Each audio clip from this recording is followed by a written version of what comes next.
Hey everyone, Ryan here, Rhino Racing, and I am back again with another video. Now, I wanted to fit this video in. I'll kind of do a quick pan and show you guys. I am kind of neck deep in getting stuff ready for Moto Americas because there's my R1 over there.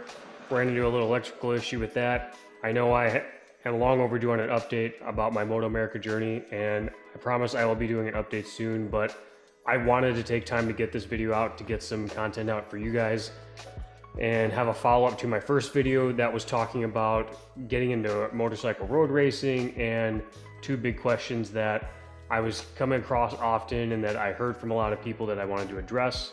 If you haven't checked out that video, I've got the link in the description below, but just to sum that up, the two things are going to be dealing with all the classes and logistics getting into racing, and also people thinking that, you know, you need to be at the top end of the advanced group in order to be a racer. And I kind of address those things and talk about those. So if you haven't seen that video, go check that out. So I wanted to continue with the second episode in this series, talking about different things dealing with racing and track days and track riding in general. Just things that I think I always see that help people and that help me.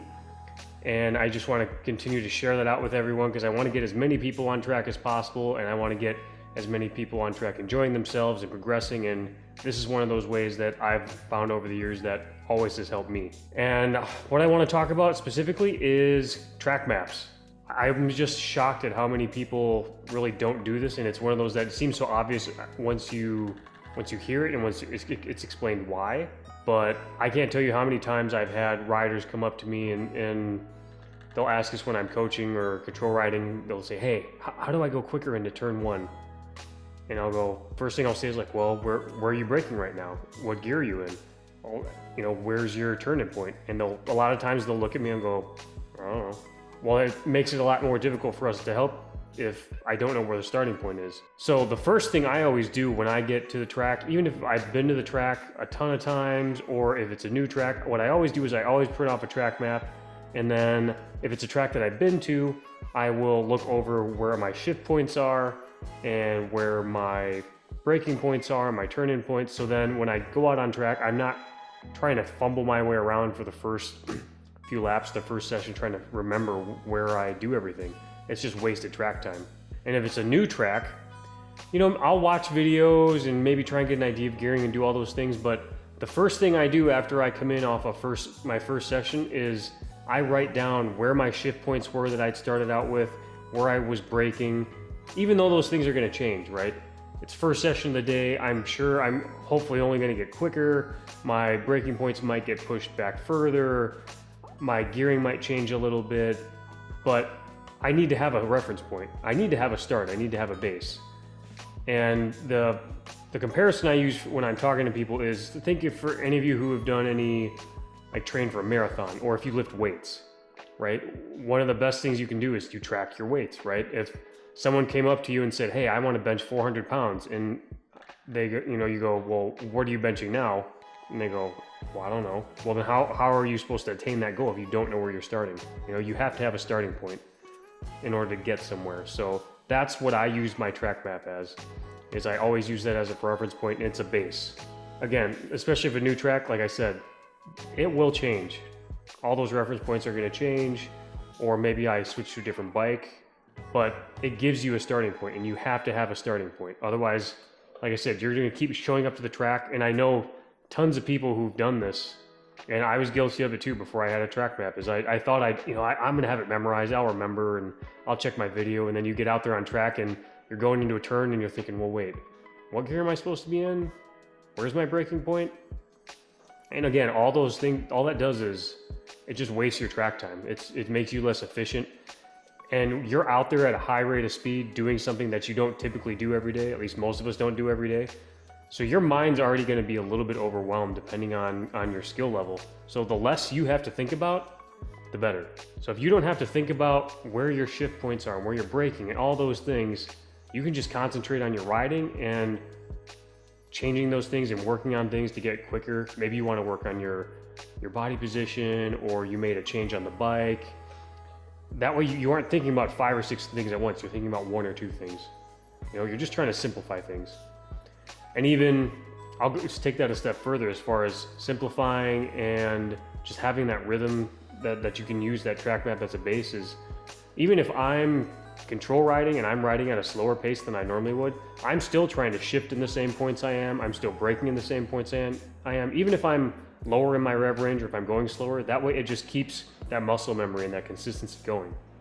And I think that's a thing a lot of people kind of forget, is they just think they can just kind of show up and then go. I mean, again, using my weightlifting analogy, you're not just going to show up in the gym. Even if you can bench 400 pounds, you're not just going to show up and then just do that right away. You know what? You need to have a warm-up set, but you need to have a base.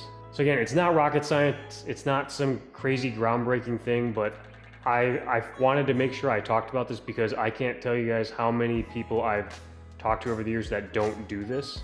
And it's just such a simple, easy, free way to give yourself an advantage and put yourself ahead of the game when you get out on track. You know, we just had our first track day with the org I ride for, motovid.com. We just had our first all levels track day. And I know a lot of guys weren't doing this because I talked to some of them and I gave them track maps and told them they need to start doing that regularly, especially some of those who are looking to get into racing. You need to maximize your track time. You don't have an entire day to practice. If you don't do a practice day, or if there isn't one, you've got to show up and do your 1 or 2 practice sessions and be on point right away. You can't be figuring out your gearing and your shift points and your brake points at that time. You need to just know.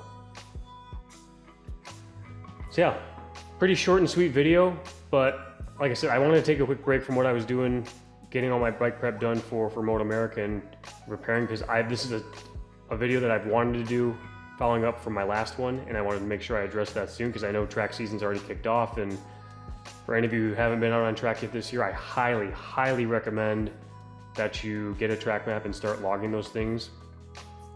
I will say specifically, if you do go to Blackhawk, since that's our home track, I do have a detailed track map that I created. If you're interested in that, send me a message or comment and let me know.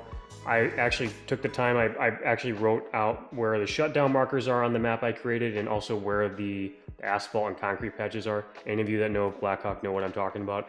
So that way you can actually write down, oh, I brake at the 4 board and then I shift down to 4th gear. Things like that. That way you're not just kind of writing somewhere on a map. That way it's a little more detailed in that sense. If you have any comments or questions, as always, please let me know. Please feel free to subscribe and like the video and subscribe to the channel. That would mean a lot to me. Like I said, I love doing these videos. I'm trying to get as many people out on track, whether it's track days or racing, as we can.